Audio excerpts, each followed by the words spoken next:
Good morning. Sunday the 16th, 2025.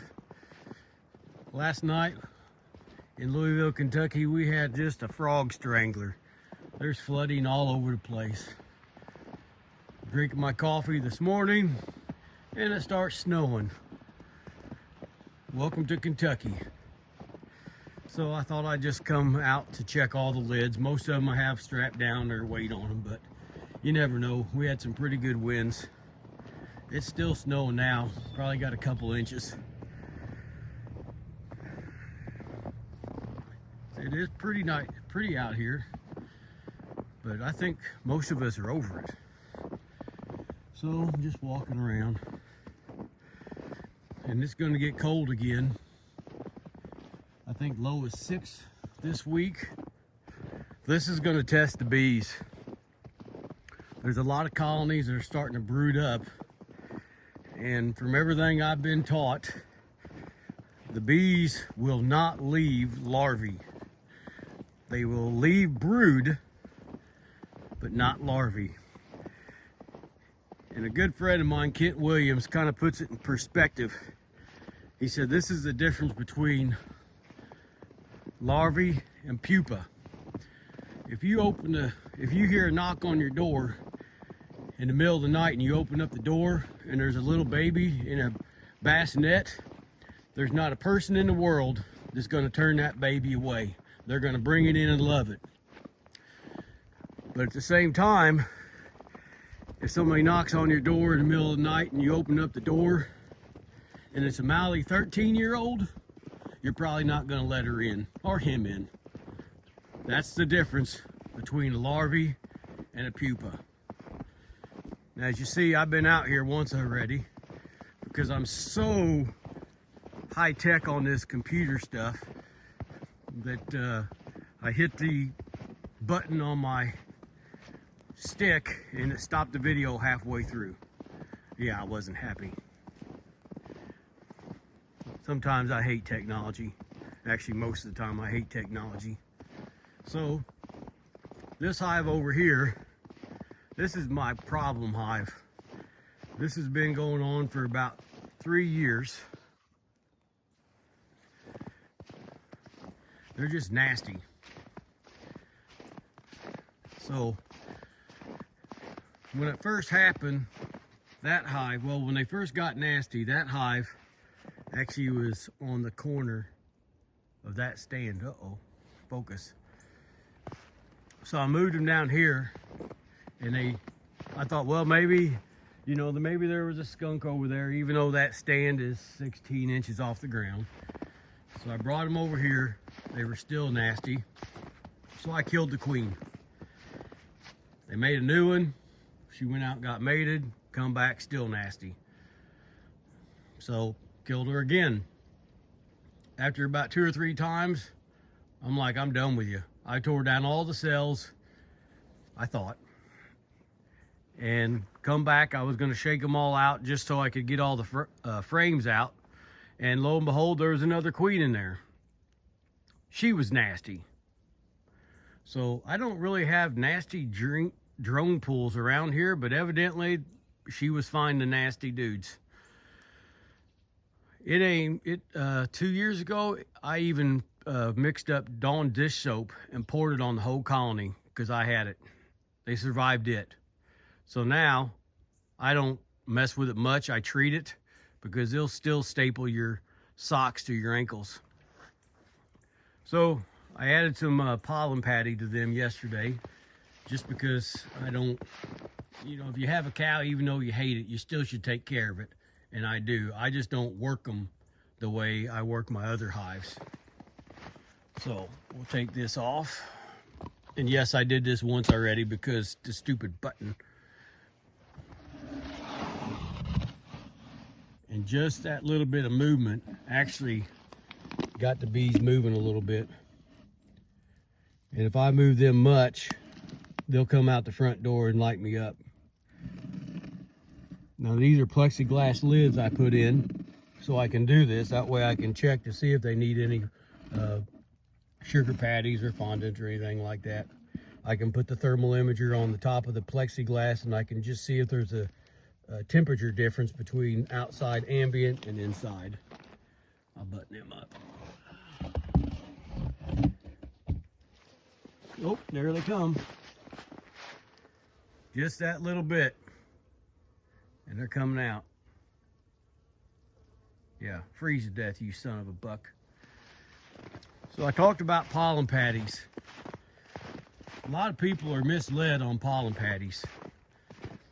You can feed all the pollen patties you want right now. And when I say I'm feeding them, I'm talking maybe 1/10 of a pound. Like a 1/4 inch thick by 2 by 2. That's all I'm putting on these girls. But I can feed them pollen patties till the cows come home. And they're not gonna brood up unless she wants to brood up. Or if the workers tell her to brood up. You can't just expect to make the bees do something they don't want to do. They know what they're doing. We're just trying to manage them the way we want them to work. So that's my thought on pollen patties. And the only reason I've given these girls pollen patties is because they're not as strong as my other ones. I have my suspicions on why this yard is small. We won't get into that because somebody might see it and accuse me of something.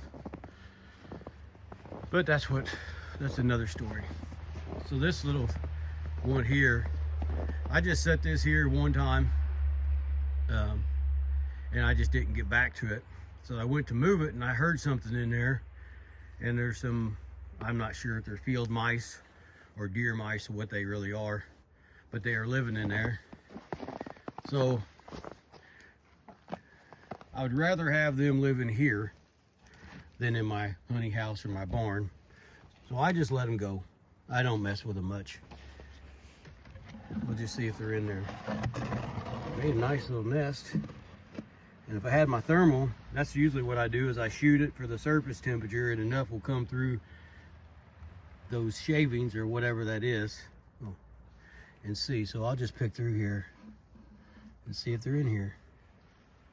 And they are not in here today. They were the other day, so maybe they're out feeding. Oh well, but you see they bring nuts in, so maybe they're out just looking for food. And the odd thing is they bring those nuts in through that little opening. All right, I'll put them back up. So now I'm going in do some stuff in here. I had good thoughts to go to my yards just to check them with all the rain, but that might be for a different day. Yesterday's project, yeah, it's a complete you know what in here. Yesterday's project was I store all my honey supers in this back room right there. But when I store them, I just, to try to save a little room, I put 10 frames in every box. Well, now that it's getting closer, what I do is I put 2 foundations in a 10 frame box, but I only put a total of 9 frames in that box.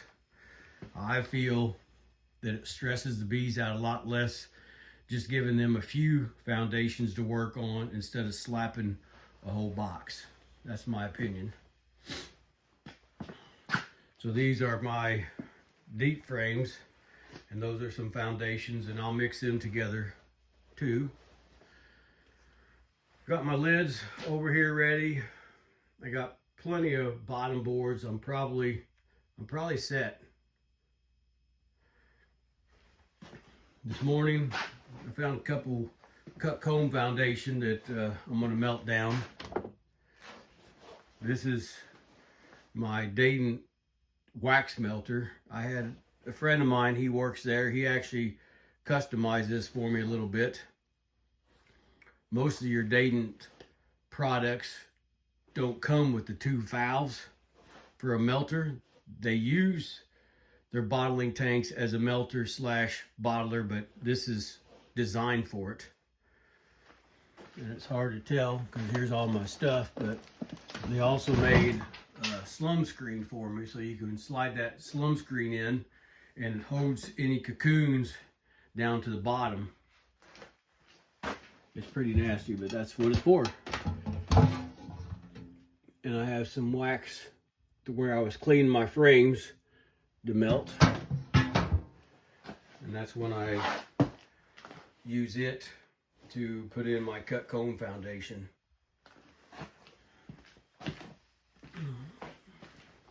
I have a lot of labels to put on. I was doing that on evenings after I get home from work, so there's about 1,000 bottles that I labeled. I just do a couple hundred at a time because it's not my most favorite job. Walk in here. This is unheated here. This is where I keep my old bee truck, which I need to do some work on it.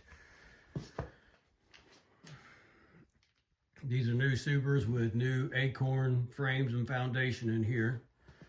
Some nukes that I need to get painted, and some lids and bottom boards I made. And over here, some more medium boxes. So these just have frames. There's no foundation in them. And then over here, I have some medium boxes with frames in them. Now I'm out of boxes, but I still have, what, 400 frames to build right there. I bought these from Beeline at the conference. They're not bad. The top bars are kind of an economy. The side bars in the bottom are the commercial. I don't know. If I wouldn't have this, if I didn't have this frame jig, I probably wouldn't buy them. And the main reason for me is the difference on the bottom bar. If you see the bottom bar on these, it doesn't have that little stop like those do. So that means if you don't have a frame jig, you're always putting your finger on the end of this to get it flush with the sidebar. Well, when you're gluing them, you know, your fingers are always in glue, and after a while, you get tired of wiping this off. But with the Dadant ones, you don't have to. But buying, I think I bought 1,000 frames from Beeline. They did, well, I made them throw in the jig. Now with the jig, that little mortise that they don't put in here doesn't really hurt you because they have this thing designed pretty well, so you don't really have to worry about the ends being flush. And then if they are a little bit off, you can just stick a screwdriver in between the outer block and the inner block to adjust it just right. These are the Beeline frames, and I put them together. You know, that's not bad, but there's a bunch of them that actually have knots missing. Well, there you go, kind of like those. Now I wouldn't buy and resell these just because I think it looks bad, but just for my honey supers, I think it's going to be fine.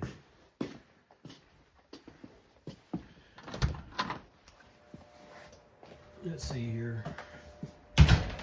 Anything else going on? Bottom little honey for a customer. And I think that's about it. So I hope everybody has a beautiful Sunday. It's snowing, but again, we're over it. Excuse me, we're over it. Have a great day.